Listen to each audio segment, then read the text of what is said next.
الرحمن الرحيم الحمد لله رب العالمين والصلاة والسلام على سيد المرسلين وعلى آله وصحبه أجمعين رب اشرح لنا صدورنا ويسر لنا أمورنا واحلل عقدة من ألسنتنا يفقهوا أقوالنا ثبت أقدامنا وتمم تقصيرنا يا ربنا رب العالمين لا حول ولا قوة إلا بالله العلي العظيم لا حول ولا قوة إلا بالله لا حول ولا قوة إلا بالله العلي العظيم أما بعد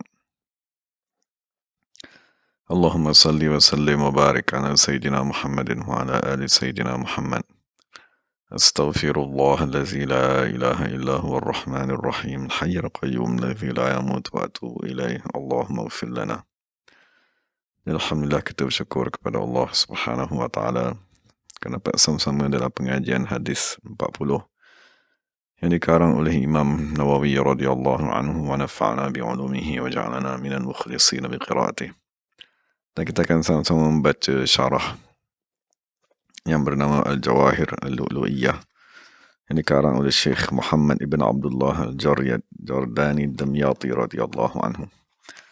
Dan alhamdulillah kita sampai kepada hadis 23 daripada Sayyidina Abi Malik Al-Harith ibn Asim Al-Ash'ari radhiyallahu anhu qala Rasulullah sallallahu alaihi wasallam الطهور شطر الإيمان والحمد لله تملأ الميزان وسبحان الله والحمد لله تملأ ما بين السماوات والأرض والصلاة نور والصدقة برهان والصبر ضياء والقرآن حجة لك أو عليك كل الناس يغدو فبائع نفسه فمعتقها أو موبقها رواه مسلم. Ini terjemahannya daripada Sayyidina Abi Malik Al-Harith bin Asim Ash'ari radhiyallahu anhu. Dia berkata, Rasulullah SAW bersabda, bersuci ialah sebahagian daripada keimanan. Ucapan Alhamdulillah akan memenuhi neraca timbangan. Ucapan Subhanallah dan Alhamdulillah akan memenuhi kawasan antara semua langit dan bumi. Dan sesungguhnya salat ialah cahaya. Sedekah ialah tanda, bukti. Kesabaran ialah cahaya. Quran sama ada menyokong kamu ataupun menentang kamu. Setiap manusia berpagi sama ada dia tadi menjual dirinya, sama ada dia memerdekakannya ataupun dia membinasakannya. Hadis diriwayatkan oleh Imam Muslim radhiyallahu anhu. Jadi kita masuk kepada syarah yang ditulis yang bernama Al-Jawahir Al-Lu'lu'iyah. Dari pertama sekali penulis akan membincangkan secara ringkas tentang perawi, iaitu Abi Malik Al-Harith. Setengah riwayat mengatakan namanya ialah Ka'bun, dan setengah riwayat mengatakan namanya ialah Al-Harith Ibnu Asim, dan setengah riwayat mengatakan dia ialah Ibnu Amir Al-Ash'ari. Ash'ari dinisbahkan kepada kabilah yang berada di Yaman, dan mereka dipanggil sebagai Al-Ash'ariyun. Dan pendapat yang sahih mengatakan dia ialah sahabat yang lain. Yang adapun sahabat yang masyhur Abu Musa Al-Ash'ari, itu ialah salah seorang sahabat yang yang berbeza dengan perawi yang sedang kita bincangkan sekarang. Kerana Abu Musa Al-Ash'ari dia terkenal dengan nama panggilannya Abu Musa. Adapun sahabat yang sekarang kita bincangkan ni, dia terkenal dengan namanya sendiri, iaitu Al-Harith. Dan dia menetap di Mesir dan meninggal dunia dengan penyakit ta'un di zaman pemerintahan Sayyidina Umar bin Khattab pada tahun 18 Hijrah. Dan dalam satu riwayat, sesungguhnya sahabat yang bernama Haris ibn Asim, dia bertanya kepada Rasulullah SAW, ma tamamul bir, apakah kesempurnaan amalan kebaikan? Maka Nabi SAW bersabda, kamu beramal semasa manusia tidak melihat kamu, sama seperti apabila kamu beramal di tengah-tengah manusia. Dan sahabat sedang kita bincangkan ni, semasa dia ingin meninggal dunia, maka dia menasihatkan kepada kaumnya, kepada sahabat-sahabatnya, dia berkata, hulwatud dunya murrah, murratul akhirah. Sesungguhnya segala yang kamu, kelazatan dunia yang kamu rasai sekarang, dia ialah kepahitan di akhirat. Wa murratud dunya hulwatul akhirah. Dan segala kepahitan di dunia, kesusahan, itulah kemanisan yang akan kamu dapati di akhirat. Radhiyallahu ta'ala anhu. Jadi dia dia meriwayatkan daripada Nabi Muhammad SAW, maka Nabi SAW bersabda. Jadi hadis yang sedang kita baca ni disyarahkan oleh penulis kitab Al-Jawahir Lu'lu'iyah dengan syarah yang panjang. Jadi insyaAllah kita akan cuba membahagi-bahagikan mengikut keadaan masa dan isi kandungan yang dinyatakan oleh penulis syarah tadi. Jadi pertama sekali Nabi SAW berkata at-tuhur, dan dia dibaca dengan baris depan, at-tuhuru. Jadi lafaz at-tuhur dari segi bahasa bermaksud menyucikan diri, membersihkan diri daripada hadas, najis dan segala perkara-perkara yang dikeji. Adapun bersuci daripada segi syarak, dia adalah perbuatan yang akan mengharuskan sesuatu ibadat seperti tayamum ataupun yang mendatangkan pahala seperti basuhan kedua di dalam wuduk. Jadi dimaksudkan dalam hadis ni sebagaimana dinyatakan dalam syarah ialah al-ma'na al-lughawi, makna bersuci dari segi bahasa. Jadi Nabi SAW berkata sesungguhnya bersuci tadi ialah separuh daripada keimanan yang sempurna. Dan sesungguhnya keimanan tadi mempunyai pelbagai sudut, tetapi keseluruhannya terhimpun pada menyucikan diri, menjauhkan diri daripada perkara yang dilarang ataupun melaksanakan perkara yang dituntut. Jadi semua aktiviti keimanan apabila kita kumpulkan, dia akan dibahagikan kepada dua. Pertamanya ialah menjauhi perkara larangan dan yang kedua ialah melaksanakan arahan. Jadi apabila Nabi SAW berkata bersuci, membersihkan diri dengan makna dari sudut bahasa tadi ialah sebahagian daripada iman, maka difahami syatru tadi bermakna an-nisfu, memang makna setengah betul-betul. Makna setengah daripada keimanan ialah penyucian rohani, jasmani dan akhlak seumpamanya, dan separuh lagi ialah melaksanakan arahan. Dan setengah ulama berkata at-tuhur yang dimaksudkan di sini ialah al-wudu'us syar'i, berwuduk yang kita fahami, berwuduk yang kita amalkan dengan membasuh muka, tangan, kepala dan seumpamanya. Jadi sekiranya at-tuhur difahami dengan makna berwuduk, maka syatru difahami dengan makna juz'u, maknanya sebahagian daripada amalan keimanan. Dengan setengah ulama berkata at-tuhur yang dimaksudkan ialah bersuci daripada hadas dan kekotoran pada badan. Dan yang dimaksudkan dengan keimanan tadi ialah semayang. Maksudnya seolah Nabi beritahu kepada kita at-tuhur tadi, kesucian hadas dan najis, syatrul iman, ialah syarat bagi seseorang tadi untuk masuk ke dalam solat. Jadi itu ada 3 makna lah yang boleh kita fahami. Pertama sekali dari segi bahasa, dan kedua at-tuhur tadi dengan makna wuduk, dan yang ketiga at-tuhur tadi maksudnya bersuci sebelum kita masuk ke dalam solat. Kemudian penulis ingin menekankan satu perkara. Maksudnya penulis syarah berkata wa'lam anna at-taharata tanqasimu ila wajibatin wa mustahabbah. Inilah perkara yang perlu kita luaskan pemikiran. Maksudnya jangan sekali-kali kita memahami bersuci hanya difahami di dalam ilmu fiqh semata-mata. Bahkan penulis berkata, ketahuilah bahawa sesungguhnya bersuci tadi terbahagi kepada bersuci yang wajib dan bersuci yang sunat. Adapun bersuci yang wajib tadi seperti mandi-mandi yang disunatkan ataupun memperbaharui wuduk dan seumpamanya. Adapun bersuci yang diwajibkan, maka di sini penulis kata terbahagi kepada 2. Pertama ialah bersuci yang merujuk kepada hati manusia, seperti membersihkan diri daripada hasad dengki, membersihkan diri daripada sifat takabur, ujub, riak dan seumpamanya. Dan kedua ialah bersuci yang berkaitan dengan badan manusia, seperti menghilangkan najis, berwuduk, tayamum dan seumpamanya. Jadi apabila Nabi berkata at-tuhur, hendaklah kita fahami, mungkin kita dah biasa menyucikan diri kita yang zahir, maka hendaklah kita berusaha juga menyucikan hati kita yang batin. Dan bersempena dengan lafaz at-tuhur yang ditafsirkan dengan makna wuduk tadi, maka penulis syarih radhiyallahu anhu dia akan menceritakan beberapa hadis yang berkaitan dengan fadilat wuduk. Antaranya ialah Nabi Muhammad SAW bersabda, tiada seorang hamba yang menyempurnakan wuduk, melainkan Allah SWT akan mengampunkan baginya segala dosa yang telah lalu dan segala dosa yang akan datang. Dan setengah daripada sabda Nabi Muhammad SAW berkata, seseorang hamba apabila dia tadi berwuduk, dia berkumur-kumur, maka Allah SWT akan menghapuskan segala dosa yang berlaku dengan mulutnya. Dan apabila dia tadi menyedut air ke dalam hidungnya, nescaya Allah Subhanahu wa taala akan menghilangkan semua dosa-dosa yang menimpa hidungnya. Dan apabila dia membasuh mukanya, Allah Ta'ala akan menghapuskan segala dosa yang berlaku pada wajahnya. Dan apabila dia membasuh kedua tangannya, Allah Ta'ala akan menghapuskan segala dosa tangannya. Dan apabila dia menyapu kepalanya, maka Allah Ta'ala akan menghapuskan segala dosa yang menimpa kepalanya. Dan apabila dia membasuh kedua kaki dia, maka Allah Subhanahu wa taala akan menghapuskan segala dosa yang dibuat dengan kakinya. Jadi dia fahami kan bahawa wuduk yang kita buat tadi ialah salah satu penyucian zahir dan batin.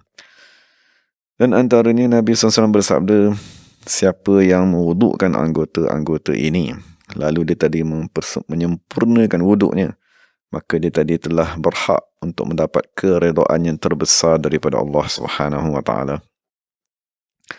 Kemudian polis menekankan satu perkara, iaitu disunatkan seseorang mengekalkan dirinya dalam keadaan berwuduk. Kerana Nabi SAW bersabda kepada Sayyidina Anas, Nabi berkata, wahai Anas, sekiranya kamu mampu untuk berkekalan berada di atas wuduk, maka kamu laksanakanlah.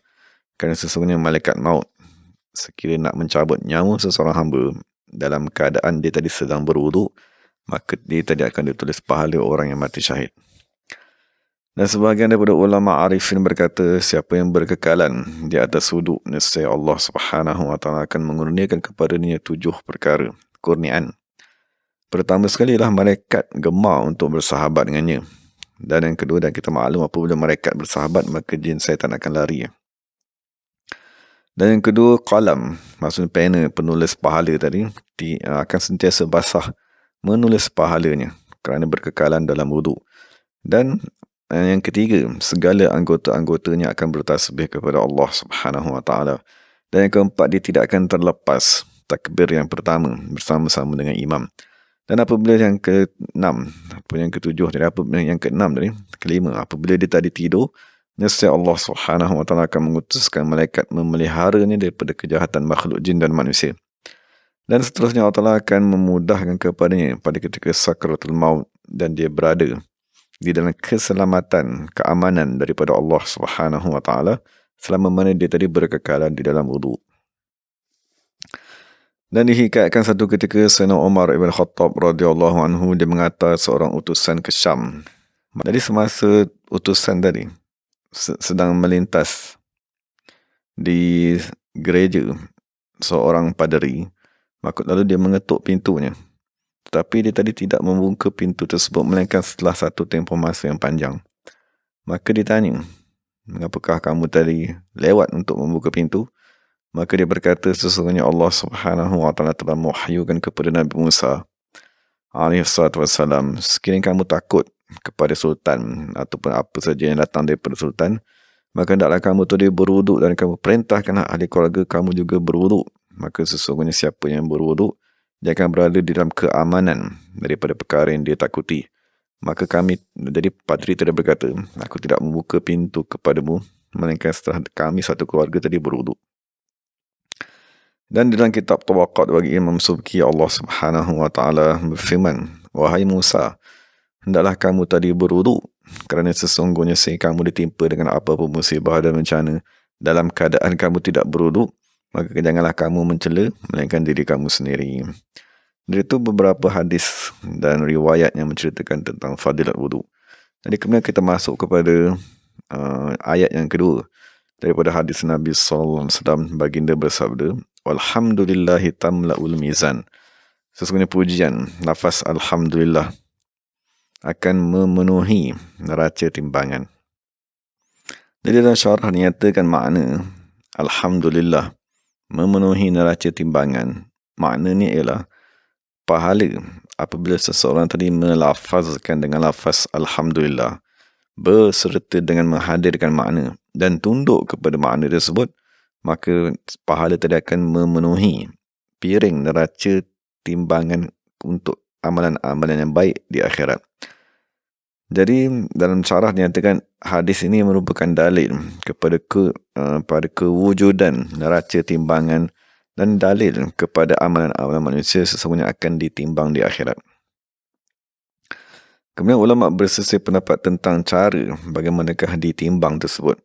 Maka setengah ulama berkata, amalan tadi akan dibentukkan seperti jisim dalam bentuk yang amat cantik daripada nur. Kemudian akan diletakkan di piring neraca sebelah kanan. Adapun amalan-amalan jahat akan dibuat dalam bentuk rupa yang amat hitam, yang amat hodoh, dan dicampakkan kepada piring neraca sebelah kiri. Dan setengah pendapat mengatakan sesungguhnya yang ditimbang ialah kitab-kitab amalan yang merangkumi atas tulisan Alhamdulillah dan seumpamanya. Dan yang menunjukkan kepada sedemikian ialah hadis Al-Bitaqah, maksudnya hadis yang amat masyhur yang diriwayatkan oleh Abdullah bin Amr bin As daripada Rasulullah sallallahu alaihi wasallam.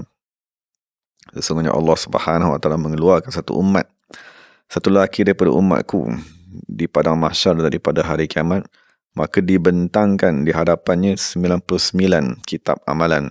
Setiap kitab-kitab tersebut sejauh mata memandang.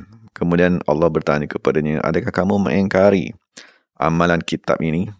Maka adakah malaikat-malaikatku menzalimi kamu?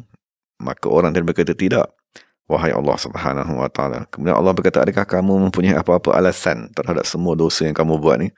Maka dia berkata, tidak, wahai Allah. Maka Allah bertanya lagi, adakah kamu mempunyai apa-apa amalan yang baik? Dia kata, tidak, wahai Allah Subhanahu wa taala. Kemudian akhir sekali Allah berkata, bahkan di sisiku kamu mempunyai satu amalan yang baik, dan sesungguhnya tiada orang yang dizalimi di sisiku.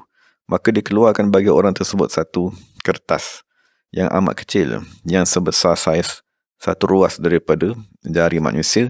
Tertulis di atasnya, asyhadu an la ilaha illallah wa asyhadu anna Muhammadar Rasulullah. Maka orang tadi berkata, wahai Allah Subhanahu wa taala, apakah yang akan boleh apakah yang boleh dilakukan oleh kertas yang amat kecil ini dibandingkan dengan 99 kitab yang menulis segala amalan jahatku? Maka Allah Subhanahu wa taala berkata, demi Allah kamu tidak akan dizalimi. Maka diletakkan semua kitab-kitab amalan ni di satu piring neraca. Kemudian diletakkan bitaqah tersebut, maksudnya kertas yang amat kecil tadi, di sebelah lagi neraca yang lain. Maka segala kitab-kitab amalan yang begitu banyak tadi kan menjadi terpelanting dan menjadi berat bitaqah ataupun kertas yang amat kecil tadi.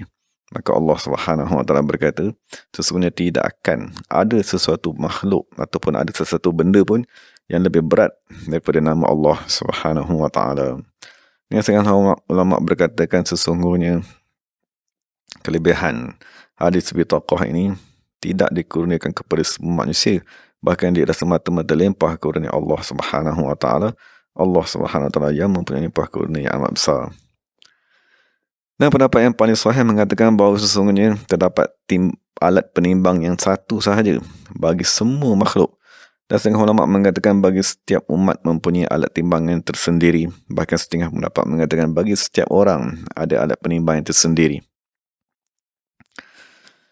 Dan yang menimbang tadi ialah Jibril alaihi salatu wassalam, dan di sana ada malaikat yang menyeru tentang apakah natijah atau apakah keputusan daripada timbangan tersebut. Sekiranya amalan baik tadi berat, maka malaikat tadi akan menyeru dengan suara yang didengari oleh semua makhluk, sesungguhnya telah bahagialah sipulan-sipulan dan tidak akan celaka selepasnya selama-lamanya. Dan sekiranya amalan jahat yang lebih berat, maka dia akan menyeru dengan ucapan sebaliknya. Dan di sini ada satu faedah, dinyatakan bahawa sesungguhnya Sayyidina Daud alaihi salatu wassalam, dia bertanya kepada Allah untuk memperlihatkan kepadanya mizan, neraca timbangan. Maka Allah Subhanahu wa taala memperlihatkan kepadanya setiap piring tadi memenuhi antara langit dan bumi ataupun antara timur dan barat. Maka apabila Sayyidina Daud melihat neraca timbangan tersebut, maka dia jadi pengsan, jatuh pengsan kerana amat takut. Kemudian apabila dia sedar, maka dia berkata, wahai Allah Subhanahu wa taala, siapakah yang mampu untuk memenuhkan piring neraca amalan kebaikan tadi? Maka Allah Subhanahu wa taala berkata, wahai Sayyidina Daud, wahai Daud, sesungguhnya apabila aku redha kepada seorang hamba-Ku, maka aku akan memenuhkan piring neraca kebaikan tadi walaupun dengan satu buah tamar saja yang disedekahkan. Tadi Allah berkata, wahai Daud, hendaklah kamu memenuhkan piring neraca tersebut dengan penyaksian la ilaha illallah. Kemudian jadi itulah keterangan syarah daripada penulis bagi ungkapan yang kedua daripada hadis Nabi SAW. Jadi sekarang kita masuk kepada ungkapan yang ketiga, subhanallah walhamdulillah tamla'u ma bainas samawati wal ard. Maksudnya pertama tadi Nabi nyatakan bahawa lafaz alhamdulillah akan memenuhi neraca timbangan.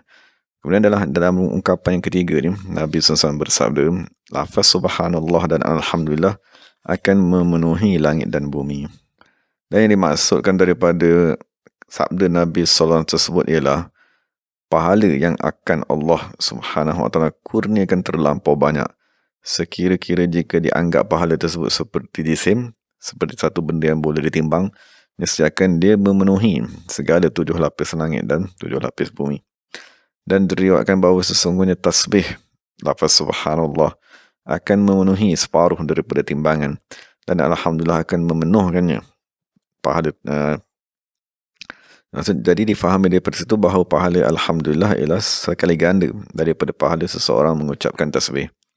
Dan dalam satu riwayat lain bahawa sesungguhnya siapa yang berkata subhanallah maka dia akan dikurniakan 10 kebaikan, dan siapa yang berkata la ilaha illallah akan dikurniakan 20 kebaikan, dan siapa yang membaca alhamdulillah akan dikurniakan 30 kebaikan. Dan difahami daripada zahir hadis ini bahawa sesungguhnya pahala tasbih tadi ialah 1/3 daripada pahala alhamdulillah. Dan daripada Sayyidina Abu Hurairah radhiyallahu anhu, Nabi Muhammad SAW bersabda, siapa yang berkata subhanallah wa bihamdihi pada setiap hari sebanyak 100 kali, nescaya akan dihapuskan dosa-dosanya sekalipun sebanyak buih di laut. Dan daripada Sayyidina Abu Hurairah juga daripada Nabi Muhammad SAW, siapa yang berkata pada ketika pagi daripada ketika petang subhanallah wa bihamdihi sebanyak 100 kali, maka tidak akan datang seseorang pun pada hari kiamat dengan amalan yang lebih afdal daripada apa yang telah dia amalkan, melainkan orang yang berkata seperti ini ataupun berkata lebih lagi daripada bilangan yang dia nyatakan. Dan daripada Sa'ad bin Abi Waqqas radhiyallahu anhu, dia berkata, kami duduk di sisi Rasulullah sallallahu alaihi wasallam. Maka Nabi bertanya, adakah mampu salah seorang daripada kamu untuk mengamalkan pada setiap hari 1000 kebaikan? Maka salah seorang tadi bertanya, bagaimanakah salah seorang daripada kami mampu untuk mengamalkan 1000 kebaikan pada setiap hari? Maka Nabi SAW berkata, hendaklah dia tadi bertasbih sebanyak 100 kali, maka akan dituliskan kepadanya 1000 kebaikan, dan akan dihapuskan daripadanya 1000 kejahatan. Dari itu syarah kepada 3 ungkapan yang pertama daripada hadis yang ke-23. Kemudian Nabi SAW bersabda, wassalatu nurun. Sesungguhnya salat tadi ialah cahaya. Jadi ungkapan yang seterusnya insyaAllah kita sambunglah pada pengajian yang akan datang. Jadi sebagai kesimpulannya daripada hadis yang sedang kita bincangkan ni, maksud Nabi SAW menekankan tentang pembersihan di awal perjalanan apabila kita ingin beribadat di atas sirat mustaqim. Dan pembersihan tadi dia merangkumi pembersihan daripada sudut meninggalkan dosa, meninggalkan tempat maksiat, meninggalkan manusia yang mengajak kita kepada maksiat, meninggalkan daripada mendengar orang yang mengajak kita untuk melakukan maksiat. Dan kebersihan itu juga merujuk kepada kebersihan hati. Dan apabila Nabi dah menceritakan tentang kebersihan tadi, maka Nabi SAW memberitahu tentang apakah ibadat yang paling agung untuk membawa kebersihan kepada manusia, iaitu dengan seseorang tadi berzikir, sama ada dengan lafaz alhamdulillah, ataupun dengan lafaz subhanallah, ataupun dengan lafaz astaghfirullah, ataupun dengan lafaz la ilaha illallah.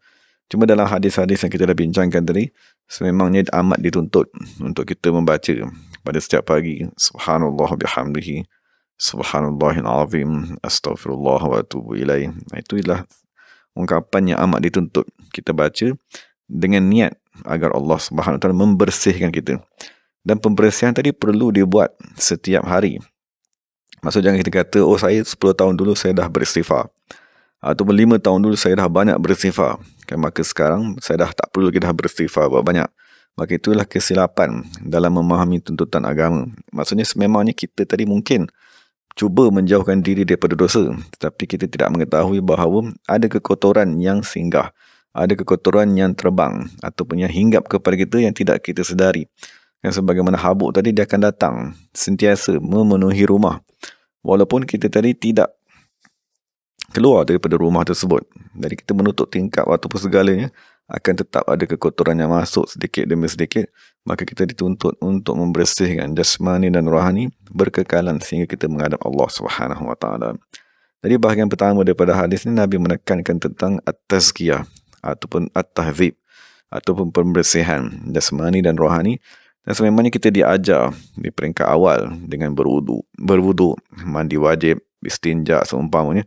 Apabila kita dah dewasa, maka kita usahalah untuk membersihkan hati kita daripada segala sifat-sifat mazmumah, daripada segala sifat-sifat syaitan dan seumpamanya. Jadi moga-moga Allah Subhanahu Wa Taala mengurniakan kepada kita kebersihan zahir dan batin, dan moga-moga Allah Subhanahu Wa Taala mengurniakan kepada kita hati yang bersih untuk menghadap Allah Subhanahu Wa Taala dari segala yang baik daripada Allah Taala, segala salah silap daripada diri saya sendiri. Wa aqulu qawli hadza wa astaghfirullahal azim li wa lakum wa lisairil muslimin wal muslimat.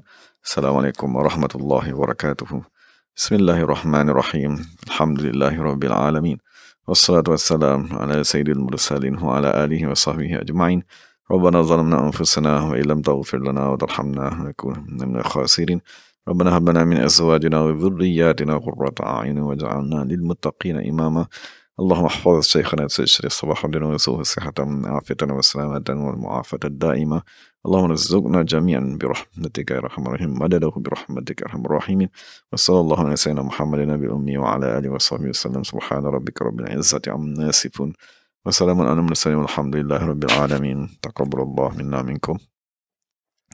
Terima kasih kepada semua sahabat-sahabat. Moga Allah Ta'ala pelihara kita semua. Assalamualaikum warahmatullahi wabarakatuh.